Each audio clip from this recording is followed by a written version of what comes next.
उसकी मौत के बाद मैं तो बिल्कुल टूट गया था। मेरे पास कोई नहीं था जो मुझे दिलासा देता। फिर गलती की मैंने।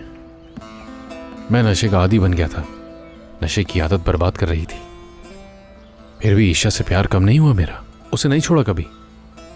तो फिर ऐसा क्या हुआ कि इतने सालों बाद उन्होंने ईशा को छीन लिया?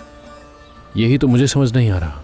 एक रात अदनान और दानिया यहां आए, जबरदस्ती मेरी बेटी ले गए और फिर मुझे शराबी कहकर बदनाम किया। मेरी बेटी जो छीनी थी।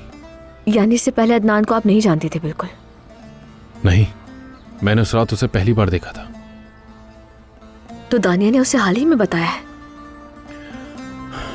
देखिए जमरू साहिबा, मुझे माफ कीजिएगा मगर बाकी बातें आपको मुझसे नहीं अदनान से करनी चाहिए।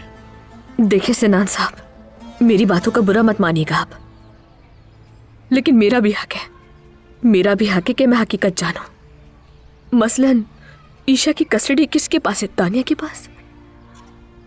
मैंने आपको बता दिया। देखिए मैंने अपनी कहानी सुना दी है आपको। बाकी आपको अदनान से पूछना चाहिए, वही आपको सही बता पाएगा और कोई नहीं। यानी कुछ और भी जो मुझे नहीं पता?